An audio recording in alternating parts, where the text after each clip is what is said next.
رات 11:30 پر بھٹو خاندان کے سکوت نے دم توڑ دیا۔ ایک عورت گاڑی سے اترتے ہی چیخیں مارنا شروع کر دیتی، وہ ایک بہن اور اس وقت کی وزیر اعظم محترمہ بے نظیر بھٹو تھی۔ ہائے میرا بھائی چلا گیا، پیچھے ہٹو، مجھے مرتضیٰ سے ملنا۔ مرتضیٰ اٹھو، مجھ سے باتیں کرو، ہم میں کوئی ناراضگی نہیں۔ پاکستان کی وزیر اعظم بے نظیر بھٹو ننگے پاؤں روتے ہوئے ہسپتال جا رہی تھی۔ خبر تھی ہی ایسی کہ بے نظیر کا ضبط جواب دے گیا۔ پہلے باپ، پھر چھوٹا بھائی اور اب ذوالفقار علی بھٹو کی آخری اولاد نرینہ مرتضیٰ بھٹو مارے گئے تھے۔ جوان مرد میر مرتضیٰ بھٹو کی نمایاں خصوصیت اس کا 6 فٹ سے اوپر قد کاٹ تھا۔ میر مرتضیٰ بھٹو ایک خوش شکل، نفیس شخصیت، دلیر اور بہادر آدمی تھے۔ جرأت و بہادری اپنے عظیم باپ ذوالفقار علی بھٹو شہید سے ملی تھی۔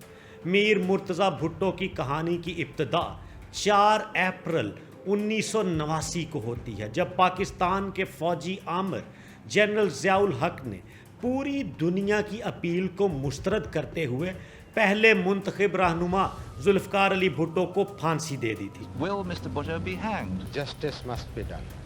دونوں بھائی پہلے افغانستان اور شام میں ایک ساتھ رہے، لیکن بعد میں شاہ نواز اپنی اہلیہ کے ساتھ فرانس میں رہنے لگے۔ اسی دوران دونوں بھائی خفیہ طور پر انڈیا آئے اور اندرا گاندھی سے بھی ملے۔ پاکستان کا یہ ڈکٹیٹر میر مرتضیٰ بھٹو اور شاہ نواز بھٹو کی بیرون ملک عالمی رائے عامہ کو ہموار کرنے کی سرگرمیوں سے خائف تھا۔ چنانچہ قابض ٹولے نے بھٹو صاحب کے بیٹوں کو بھی نشانے پر رکھ لیا اور ان کے خلاف منصوبے اور سازشیں تیار کرنا شروع کر دی۔ کچھ عرصہ بعد کابل ان کی سرگرمیوں کا مرکز رہا، جہاں میر مرتضیٰ بھٹو نے مسلح جدوجہد شروع کر دی۔ پیپلز پارٹی کے بہت سے کارکن وطن چھوڑ کر اسی کا حصہ بننے لگے، لیکن حکومتی طاقت اور وسائل نے اس جدوجہد کو ناکام بنا دیا تھا اور بہت سے کارکنوں کو مشکلات کا سامنا کرنا پڑا اور وہ دربدر ہوئے۔ اس مسلح جدوجہد میں کئی ایسے جاسوس بھی شریک ہو گئے جنہیں حکام وقت نے اس کی ترغیب دی کہ مسلح جدوجہد کا حصہ بنو اور ہمیں مخبری کرو۔ انہوں نے دغا کیا اور میر مرتضیٰ بھٹو کے خلاف سازشوں کی آبیاری میں حصہ لینا شروع کر دیا۔ ذوالفقار علی بھٹو کی موت کا انتقام لینے کے لیے بھٹو کے دونوں بیٹے ہتھیار اٹھا چکے تھے اور مارچ 1981 میں کراچی سے پشاور جانے والے PIA کے جہاز کو اغوا کر لیا گیا تو لوگوں نے پہلی بار الذوالفقار کا نام سنا۔ PIA کی پرواز PK 326 میں 135 مسافر سوار تھے۔ پشاور لینڈنگ سے قبل 3 نوجوانوں نے اعلان کیا کہ انہوں نے جہاز اغوا کر لیا ہے۔ اس گروپ کی قیادت کرنے والا نوجوان سب مشین گن لہراتا ہوا کاکپٹ میں داخل ہو گیا۔ جہاز اغوا کرنے کا مقصد ذوالفقار علی بھٹو کی فوجی حکومت کے ہاتھوں سزائے موت کا بدلہ لینا تھا۔ ہائی جیکرز کا پائلٹ سے اصرار تھا کہ طیارہ کابل لے کر جایا جائے۔ طیارے نے جیسے ہی کابل ایئرپورٹ پر لینڈ کیا، افغان سیکیورٹی نے طیارے کو گھیرے میں لے لیا۔ کنٹرول ٹاور سے ریڈیو کے ذریعے گفتگو جاری تھی اور ہائی جیکر چیخ چیخ کر کہہ رہا تھا، "وی آر فائٹنگ فار بھٹوازم، میں جہاز بم سے اڑا دوں گا۔ اس نے کہا اگر ہمارے مطالبات پر پاکستان کی جیلوں میں قید پیپلز پارٹی اور PSF کے اسٹوڈنٹ ونگ کے 100 سے زائد افراد کو رہا نہ کیا گیا تو وہ تمام مسافروں کو ایک ایک کر کے قتل کر دیں گے۔ جیسے ہی عالمگیر نامی اس دہشت گرد کی تصویر سامنے آئی تو پاکستانی حکام کو معلوم ہوا کہ یہ تو کراچی کے علاقے ناظم آباد نمبر 2 کا رہائشی اور PSF کا کارکن سلام اللہ عرف ٹیپو ہے۔ حکومت کو اس ہائی جیکنگ کی سنگینی کا اندازہ اس وقت ہوا جب سلام اللہ عرف ٹیپو نے جہاز میں سوار میجر طارق رحیم کو شناخت کے بعد 6 مارچ کو گولیاں مار کر ہلاک کر دیا اور پھر ان کی لاش کابل ایئرپورٹ کے رن وے پر پھینک دی۔ فلائٹ PK-326 8 مارچ کو دمشق کی جانب پرواز کر گئی۔ دمشق میں میر مرتضی بھٹو نے ہائی جیکرز کا استقبال کیا اور اسے اپنی تنظیم کی بڑی کامیابی قرار دیا۔ 12 مارچ کو سلام اللہ ٹیپو نے بذریعہ کنٹرول ٹاور ریڈیو کے ذریعے پاکستانی حکام کو وارننگ دی کہ اگر 24 گھنٹوں میں فہرست کے مطابق ان کے ساتھیوں کو رہا کر کے دمشق یا لیبیا نہ بھیجا گیا تو وہ جہاز میں سوار 3 امریکی شہریوں کو ہلاک کر دیں گے۔ ہائی جیکرز کے تمام مطالبات مانے جا چکے تھے۔ اس وقت کی حکومت گھٹنے ٹیک چکی تھی۔ 13 اور 14 مارچ کی درمیانی شب طویل مذاکرات کے بعد 54 افراد کی رہائی کا فیصلہ کیا گیا۔ یہ 54 افراد اپنی رہائی کے حوالے سے خوش تو تھے، لیکن ان میں سے زیادہ تر دمشق یا غیر ملکی کوئی بھی دورہ نہیں کرنا چاہتے تھے۔ وہ اسی وطن میں رہنا چاہتے تھے، لیکن حکومت پاکستان پر اتنا دباؤ تھا کہ انہوں نے رہائی پانے والے ان 54 افراد کو زبردستی دمشق روانہ کر دیا۔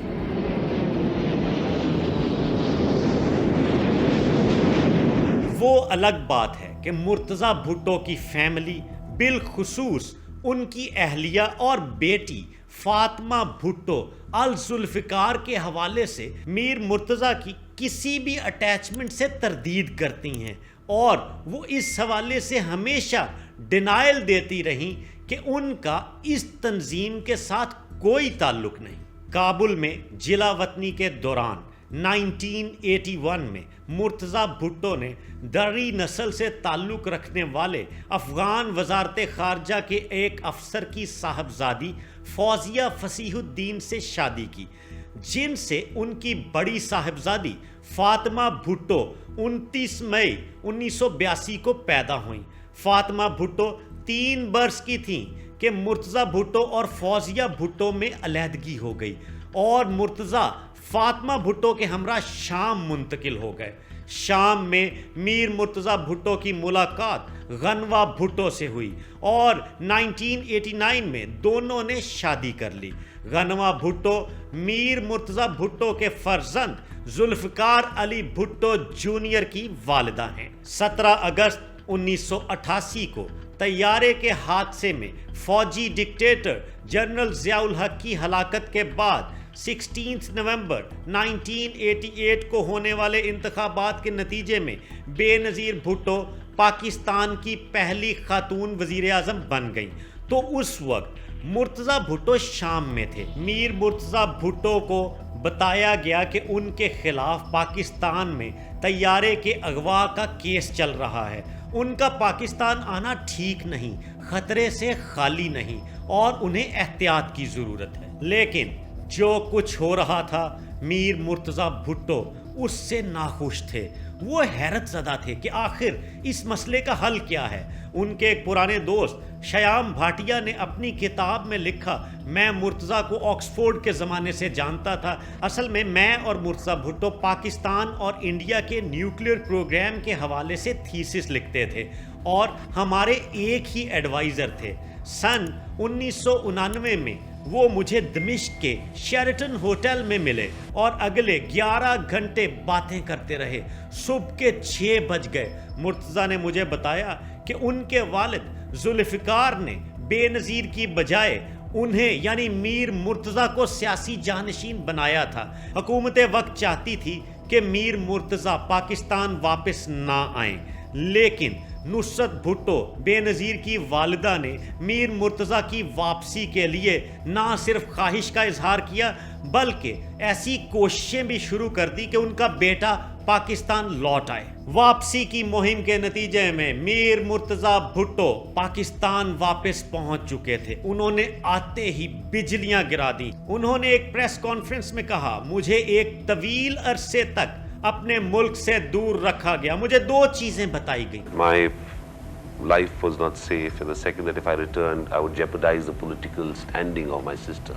کہ جب تک مرتضیٰ کی شادی اس سے نہیں ہوئی تو اپنے بہن کے خلاف ایک لفظ نہیں کہا۔ مرتضیٰ کے واپس آتے ہی ان کے آبائی شہر لاڑکانہ میں پولیس نے ان کے حامیوں پر فائرنگ کر دی۔ یہاں پہ چنگاری کو ہوا مل رہی تھی۔ یہ ایسا وقت تھا جب بھٹو فیملی میں کولڈ وار سٹارٹ ہو چکی تھی اور نصرت بھٹو اپنی صاحبزادی وزیر اعظم پاکستان بے نظیر بھٹو کو بے نظیر کی بجائے مسز زرداری کہنے لگی۔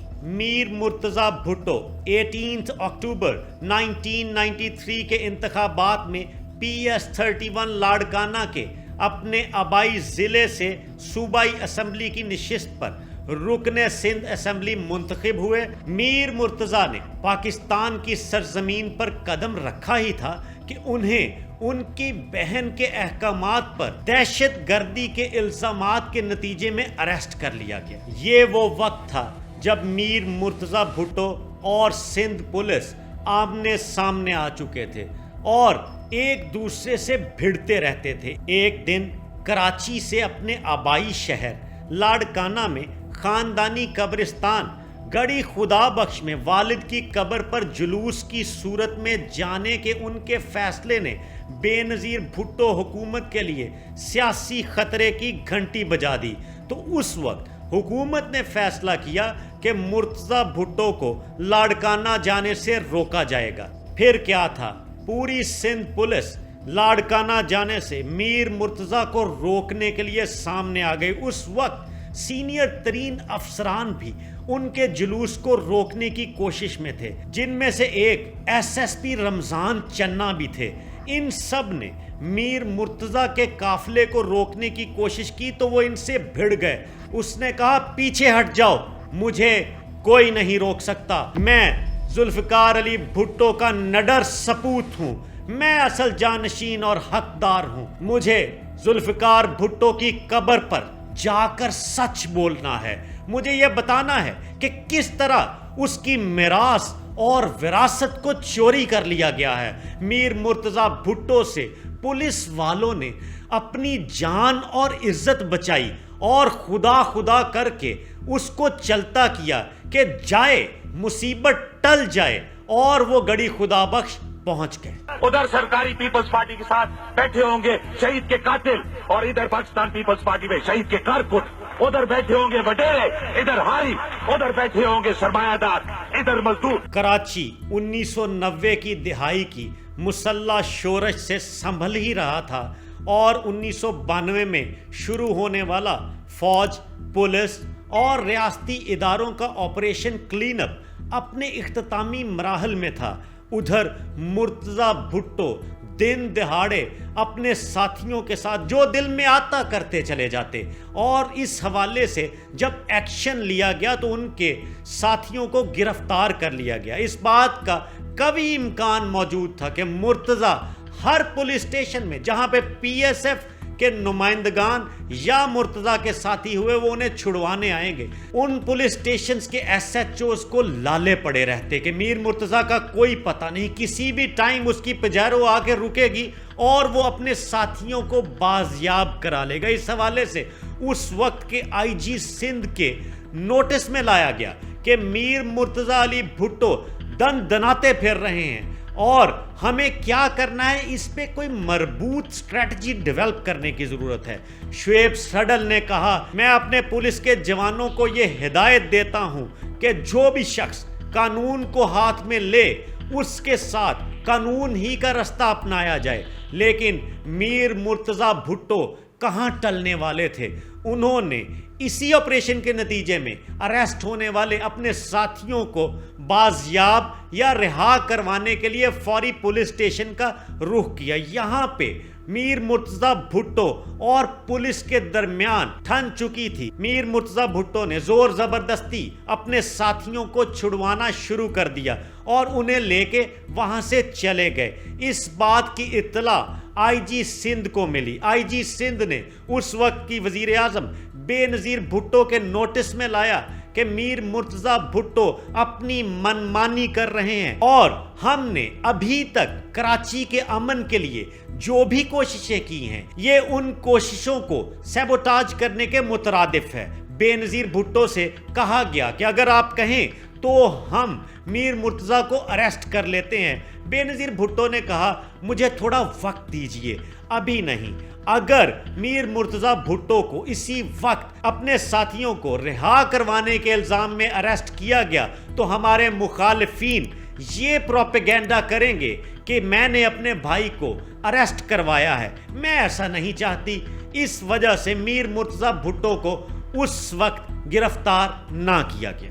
لسٹ بڑھائی اتنی لمبی لمبی جیلوں کی، دھمکیاں دے رہے ہم جیلوں میں ڈالیں، اور جیل سے کون ڈرتا ہے، جان دینے کے لیے تیار ہے۔ پھر وزیر اعظم کے مشورے کے بعد ان کے حکم میں تھوڑی ترمیم لائی گئی۔ میر مرتضیٰ کے علاوہ جو بھی ساتھی ہوں ان کو گرفتار کیا جائے۔ اس کے ساتھ ہی مرتضیٰ بھٹو کے ساتھیوں کی رہائش گاہوں اور ٹھکانوں پر چھاپوں کا سلسلہ شروع ہو گیا۔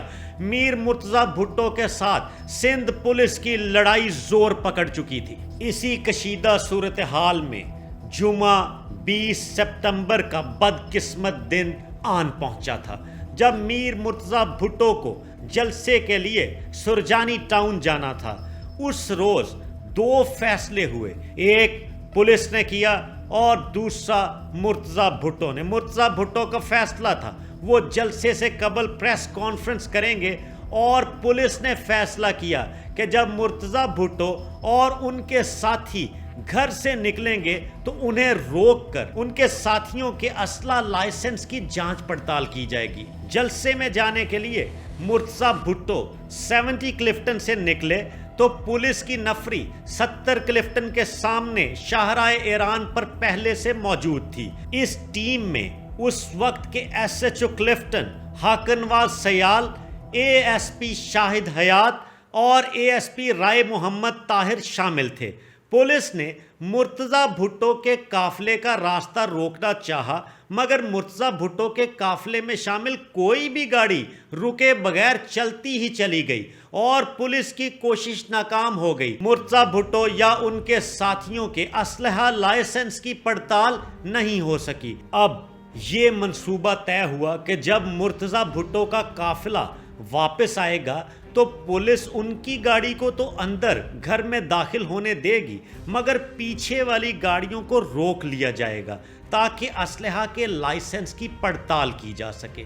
شعیب سڈل نے اس وقت یہ بتایا کہ واجد سے میں نے کہا کہ ایسا کرنا مناسب نہیں، تم سے نہ ہو پائے گا، لیکن اس نے کہا کہ سر میں انہیں اچھی طرح سے جانتا ہوں، میں ہینڈل کر لوں گا۔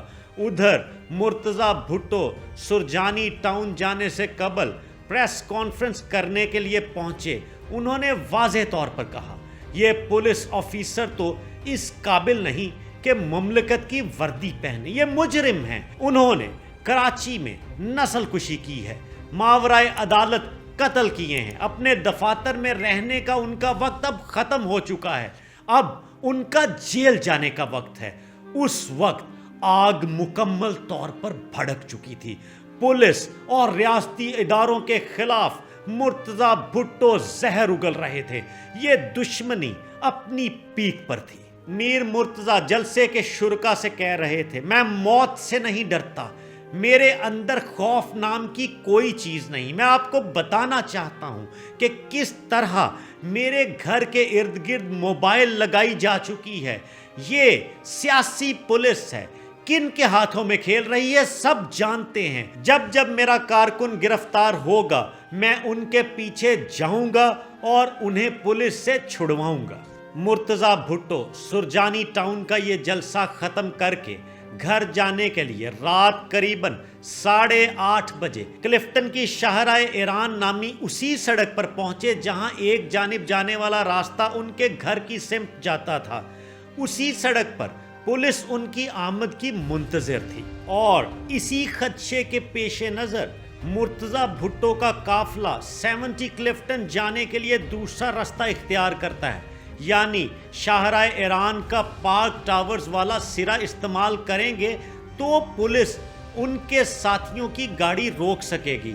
پولیس اپنے پلان کے مطابق چل رہی تھی، اور اس منصوبے میں سب سے پہلا نقطہ یہ تھا کہ جیسے ہی میر مرتضیٰ کی گاڑیاں پہنچیں گی تو پہلی گاڑی کو جس میں ممکنہ طور پر مرتضیٰ بھٹو ہوں گے گزار دیا جائے گا اور باقی گاڑیوں کو روک لیا جائے گا اور یہ دیکھا جائے گا کہ یہ ناجائز اسلحہ ہے یا جائز. لیکن جیسے ہی میر مرتضیٰ کی پہلی گاڑی 70 کلفٹن میں داخل ہو گئی اور باقی گاڑیوں کو روکا گیا تو پولیس کی حیرت اس وقت گم ہو گئی جب دوسری گاڑی کو روکا گیا تو اس پجیرو میں پیسنجر سیٹ پر میر مرتضیٰ بھٹو اپنے دوست عاشق جتوئی کے ساتھ موجود تھے. میر مرتضیٰ نے گاڑی کا شیشہ نیچے اتارا اور پولیس سے پوچھا یہ کیا ہو رہا ہے. انہوں نے جواب دیا سر کوئی مسئلہ نہیں, بس معمول کی چیکنگ ہے, ہمیں کاغذات دیکھنے ہیں اور اسلحے کی جانچ کرنی ہے. میر مرتضیٰ نے کہا پیچھے ہٹو. پولیس کا اتنا کہنا تھا کہ مرتضیٰ کے جانشین پچھلی گاڑیوں سے اتر کے اپنے باس کی پجاروں کو حصار میں لے لیتے ہیں اور پولیس کو دھکم پیل شروع ہو جاتی ہے. سب پیچھے ہٹ جاؤ, صاحب کی طرف کوئی نہیں دیکھے گا. اتنے میں ایک ہاتھ اے ایس پی رائے طاہر کی طرف بڑھتا ہے اور انہیں مرتضیٰ بھٹو کی گاڑی سے دور دھکیل دیا جاتا ہے. اس دھکم پیل میں رائے طاہر کی شرٹ پھٹ جاتی ہے اور پولیس بھی مشتعل ہو جاتی ہے. وہ بھی اپنے افسران کے ارد گرد گھیرا بنا لیتے ہیں اور یوں آپس میں گتھم گتھا ہونے جیسی کیفیت کا سامنا ہو جاتا ہے. صورتحال لمحہ بلمحہ کشیدگی کی جانب بڑھ رہی تھی. ایک طرف میر مرتضیٰ بھٹو اپنے باڈی گارڈز اور دوستوں کو سمجھانے کے لیے بات کرنا شروع کرتے ہیں اور دوسری طرف اے ایس پی رائے طاہر بھی مذاکرات آگے بڑھانا چاہتے ہیں کہ اچانک سے ایک گولی چلتی ہے.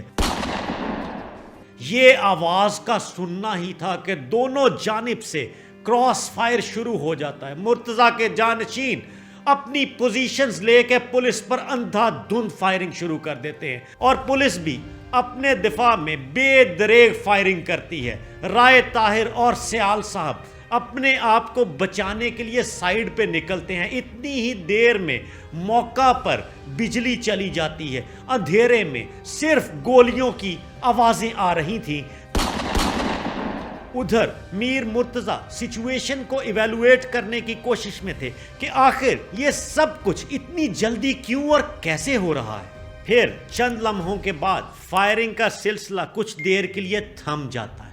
پولیس فورس اپنے آپ کو دوبارہ اکٹھی کرتی ہے اور اسی اندھیری سڑک پر گاڑیوں کے پاس جاتے ہیں. اس وقت یہ حقیقت عیاں ہوتی ہے کہ میر مرتضیٰ بھٹو کے 5 ساتھی ہلاک ہو چکے ہیں اور پولیس کے 2 افسروں کو گولیاں لگی ہیں.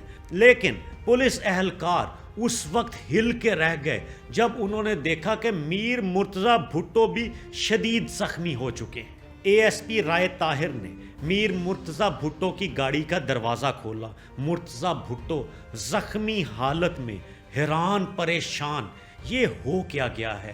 میر مرتضیٰ بھٹو کو کوئی اور گاڑی نہ ہونے کی وجہ سے رائے طاہر نے پولیس موبائل میں ہی زخمی حالت میں بٹھایا اور قریبی ہسپتال کی جانب روانہ ہو گئے. پولیس ریکارڈ کے مطابق مرتضیٰ بھٹو اور پولیس میں اس جھڑپ کا آغاز رات کے 8:30 بجے ہوا تھا اور میر مرتضیٰ بھٹو 9:20 پر ہاسپٹل پہنچے.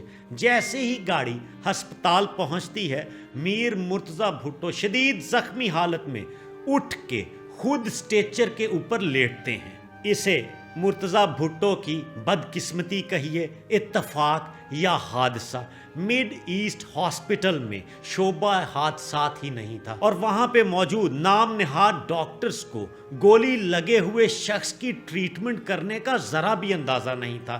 اس کیس کی سنجیدگی کو پرکھنے کی کسی میں طاقت باقی نہ بچی. شعیب سڈل کے مطابق مرتضیٰ بھٹو کو جو 4 گولیاں لگی تھیں ان میں سے 3 ایسی مہلک ہرگز نہیں تھی کہ ان کے زخموں سے ان کی موت ہو جاتی.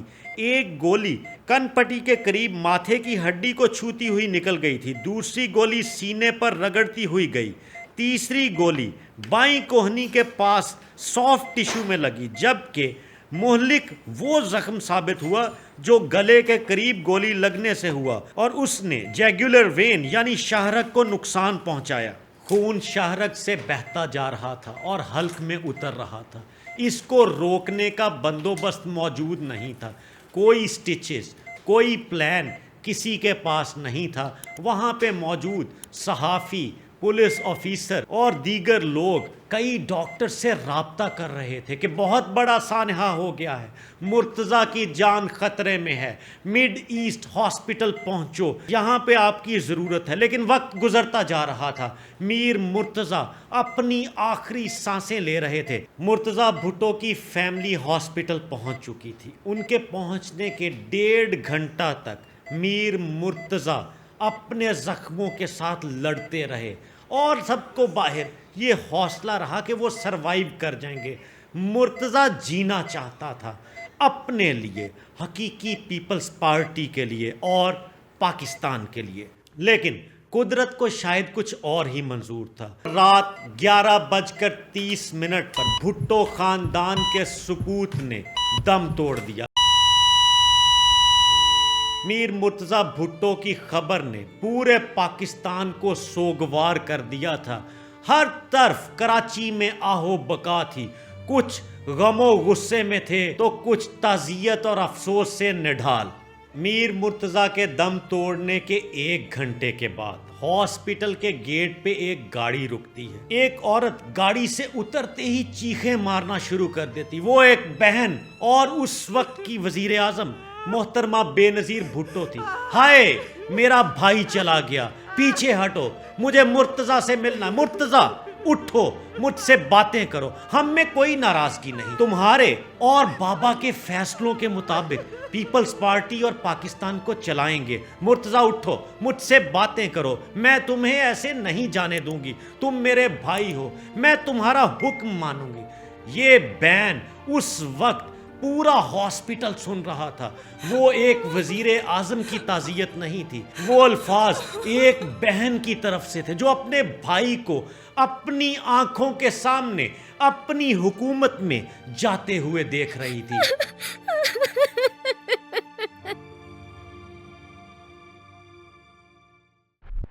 واقعے کے بعد پولیس نے ایس ایچ او کلفٹن حاکم نواز سیال کی مدعیت میں سرکار کی جانب سے FIR 386/96 درج کر کے تفتیش شروع کر دی۔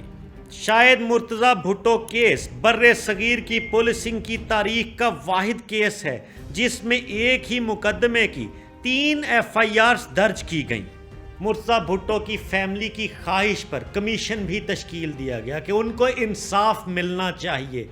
FIRs، کمیشن اور دیگر تمام تحقیقاتی زاویے اس خاندان کو انصاف نہ دلا سکے۔ بہت ساری سازشی تھیوریوں اور نظریات نے اس کہانی میں سے جنم لیا۔ بہت سارے سوالات آج بھی جوابات کی تلاش میں 70 کلفٹن کے ارد گرد چکر نکال رہے ہیں اور ہر طرف سے چاہتے ہیں کہ اس معمے کو حل ہونا چاہیے، لیکن اس سوال کے جواب میں آج تک خالی جگہ پر نہیں ہو سکی۔ TNS دا نوید شو دیکھنے کا بہت شکریہ۔